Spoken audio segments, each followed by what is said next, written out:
اسرائیل نے ایران پر حملہ کر کے خطے میں بڑی جنگ چھیڑ دی ہے۔ اسرائیلی حملوں میں مسلح افواج کے سربراہ میجر جنرل محمد باقری اور پاسداران انقلاب کے چیف کمانڈر میجر جنرل حسین سلامی بھی شہید ہو گئے ہیں۔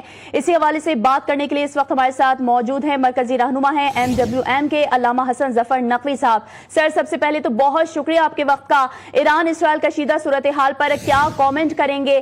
اسرائیل اس وقت بالکل پاگل ہو چکا ہے۔ بسم اللہ الرحمن الرحیم۔ کم من فئۃ قلیلۃ غلبت فئۃ کثیرۃ باذن اللہ۔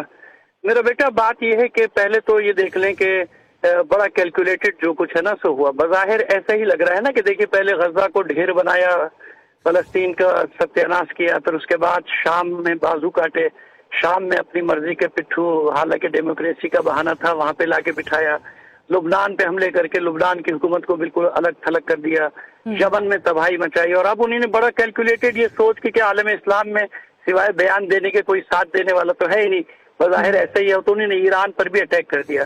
لیکن ایک بات یاد رکھیے کہ ہم نے پہلے بھی 2 سال پہلے بھی ایک بات کہی تھی، جب یہ 2.25 سال پہلے، کہ جنگ ابھی شروع ہوئی ہے، جنگ ختم نہیں ہوئی، جنگ شروع کر دی ہے اس نے، ختم کرنا اس کے بس میں نہیں ہے۔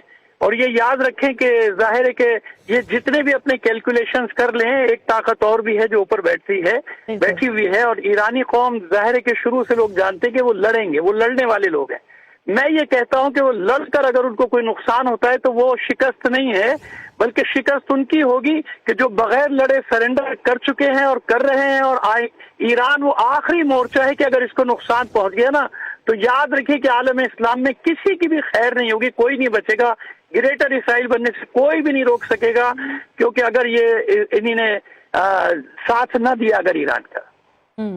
بالکل سر، اور جس طرح سے اسرائیل اپنی جنگ جنون میں پاگل ہو چکا ہے، یقینی طور پر ایران بھرپور جواب دینے کا حق بھی محفوظ رکھتا ہے، لیکن کیا مذاکرات کے لیے اقوام عالم کو آگے نہیں آنا چاہیے؟ کہاں ہے اقوام عالم، کہاں ہے مسلم دنیا؟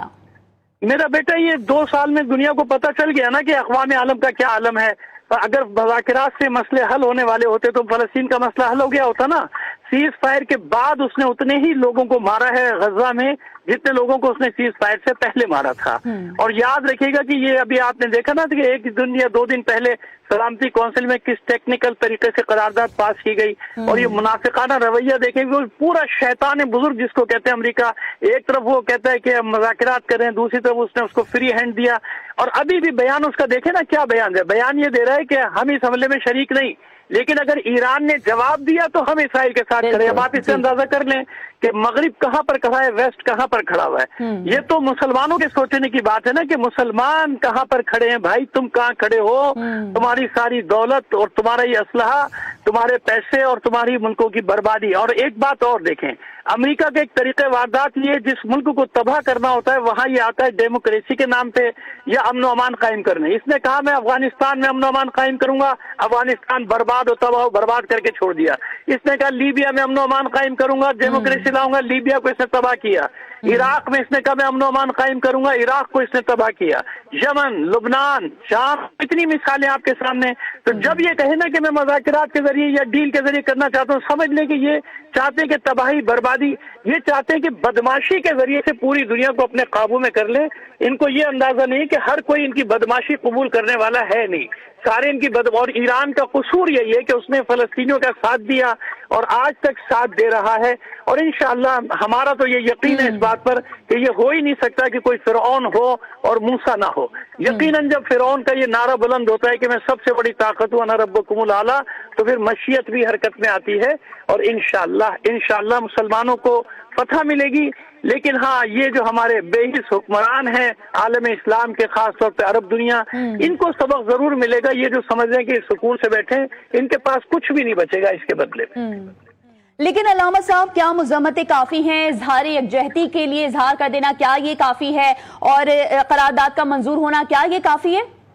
نہیں میرا بیٹا، میں نے آپ سے کہا نا کہ یہ تو وہ ہے نا کہ اپنے کیا کہنا چاہیے، اس کو تو مگرمچھ کے آنسو بھی نہیں کہہ سکتے، تو کچھ بھی نہیں ہے، یہ تو ہو ہی رہا ہے۔ آپ دیکھ رہے ہیں برسوں سے ہو رہا ہے، کشمیر کی قرارداد منظور ہوئے آج 76-77 سال ہو گئے، کیا ہو گیا؟ یہ تو ایسے خانہ پوری والی بات ہے کہ اپنے آپ کو وہ فیس سیونگ والی بات ہے کہ ہاں بھی ہم نے مذمت کر دی۔ مذمت کرنے سے تو کچھ نہیں ہوتا ہے نا۔ آپ دیکھیے ایک چیز اور میرے بھائیوں کو سمجھ لینا چاہیے جو بھی ہمیں دیکھ رہے ہیں، کہ دیکھیے بھارت نے کیا نعرہ لگایا، اکھنڈ بھارت۔